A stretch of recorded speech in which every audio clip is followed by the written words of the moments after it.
സുഭാഷിതങ്ങൾ 31 അധ്യായം. ലെമുവേലിൻ്റെ സൂക്തങ്ങൾ. മാസാ രാജാവായ ലെമുവേലിൻ്റെ വാക്കുകൾ. ഇവ അവനെ അമ്മ പഠിപ്പിച്ചതാണ്. ആറ്റുനോറ്റിരുന്ന് എൻ്റെ വയറ്റിൽ പിറന്ന മകനെ, എന്താണ് ഞാൻ നിന്നോട് പറയേണ്ടത്? നിന്റെ പൗരുഷവും കഴിവുകളും രാജാക്കന്മാരെ പാട്ടിലാക്കി നശിപ്പിക്കുന്ന സ്ത്രീകൾക്ക് വേണ്ടി ധൂർത്തടിക്കരുത്.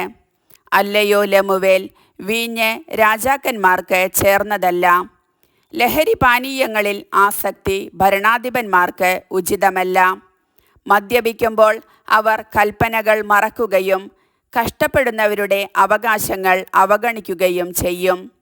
ലഹരി പാനീയം നാശത്തിൻ്റെ വക്കിലെത്തിയവനും വീഞ്ഞ് കഠിന ദുഃഖത്തിൽ അകപ്പെട്ടിരിക്കുന്നവർക്കും കൊടുക്കുക. അവർ കുടിച്ച് ദാരിദ്ര്യവും ദുരിതവും വിസ്മരിക്കട്ടെ. മൂകരും അനാഥരുമായവരുടെ അവകാശങ്ങൾക്ക് വേണ്ടി ശബ്ദമുയർത്തുക. നീതിപൂർവം വിധിക്കാനും ദരിദ്രരുടെയും അഗതികളുടെയും അവകാശങ്ങൾ പരിരക്ഷിക്കാനും വേണ്ടി വാക്കുകൾ ഉപയോഗിക്കുക. ഉത്തമയായ ഭാര്യ.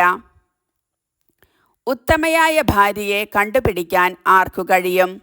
അവൾ രത്നങ്ങളെക്കാൾ അമൂല്യയത്രേ.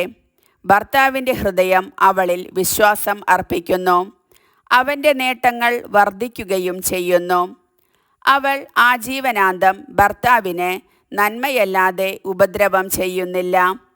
അവൾ രോമവും ചണവും ശേഖരിച്ച് ചുറുചുറുക്കോടെ നെയ്തെടുക്കുന്നു. അവൾ വ്യാപാരിയുടെ കപ്പലുകളെപ്പോലെ അകലെ നിന്ന് ആഹാര സാധനങ്ങൾ കൊണ്ടുവരുന്നു. പുലർച്ചയ്ക്ക് മുൻപേ അവൾ ഉണർന്ന് കുടുംബാംഗങ്ങൾക്ക് ഭക്ഷണമൊരുക്കുകയും പരിചാരികമാർക്ക് ജോലികൾ നിർദ്ദേശിച്ചു കൊടുക്കുകയും ചെയ്യുന്നു. അവൾ നല്ല നിലം നോക്കി വാങ്ങുന്നു. സ്വന്തം സമ്പത്ത് കൊണ്ട് അവൾ മുന്തിരിത്തോട്ടം നട്ടുപിടിപ്പിക്കുന്നു. അവൾ അരമുറുക്കി കൈച്ചുറുക്കോടെ ജോലി ചെയ്യുന്നു. തൻ്റെ വ്യാപാരം ലാഭകരമാണോ എന്ന് അവൾ പരിശോധിച്ചറിയുന്നു. രാത്രിയിൽ അവളുടെ വിളക്ക് അണയുന്നില്ല. അവൾ ദണ്ടും തക്ലിയും ഉപയോഗിച്ച് നൂൽ നൂൽക്കുന്നു. അവൾ ദരിദ്രർക്ക് ദാനം ചെയ്യുകയും പാവങ്ങളെ സഹായിക്കുകയും ചെയ്യുന്നു. മഞ്ഞുകാലത്ത് കുടുംബാംഗങ്ങൾക്ക് തണുപ്പേൽക്കുമെന്ന് അവൾ ഭയപ്പെടുന്നില്ല. അവർക്ക് ധരിക്കാൻ ഇരട്ട വസ്ത്രങ്ങളുണ്ട്. അവൾ സ്വയം വിരിപ്പുകൾ നിർമ്മിക്കുന്നു.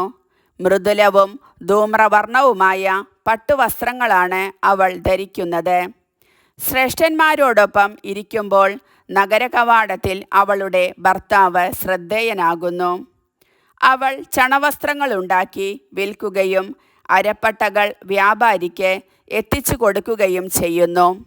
അവൾ കഴിവും അന്തസ്സും അണിയുന്നു.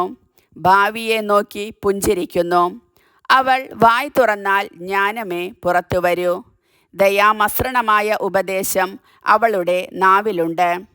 കുടുംബാംഗങ്ങളുടെ നടപടികൾ അവൾ ശ്രദ്ധാപൂർവം വീക്ഷിക്കുന്നു. അലസതയുടെ അപ്പം അവൾ ഭക്ഷിക്കുന്നില്ല. അവളുടെ സന്താനങ്ങൾ അവളെ ഭാഗ്യവതിയെന്ന് വിളിക്കുന്നു. അവളുടെ ഭർത്താവും അപ്രകാരം ചെയ്യുന്നു. അവൻ അവളെ ഇങ്ങനെ പ്രശംസിക്കുന്നു. പല സ്ത്രീകളും തങ്ങളുടെ കഴിവുകൾ പ്രകടിപ്പിച്ചിട്ടുണ്ട്, എന്നാൽ നീ അവരെയെല്ലാം അതിശയിക്കുന്നു. സൗകുമാര്യം വഞ്ചന നിറഞ്ഞതും സൗന്ദര്യം വ്യർത്ഥവുമാണ്. എന്നാൽ ദൈവഭക്തിയുള്ള സ്ത്രീ പ്രശംസയർഹിക്കുന്നു. അവളുടെ അധ്വാനത്തെ വിലമതിക്കുവിൻ. അവളുടെ പ്രവൃത്തികൾ നഗരകവാടത്തിൽ അവൾക്ക് പ്രശംസയായിരിക്കട്ടെ. കർത്താവിൻ്റെ വചനം.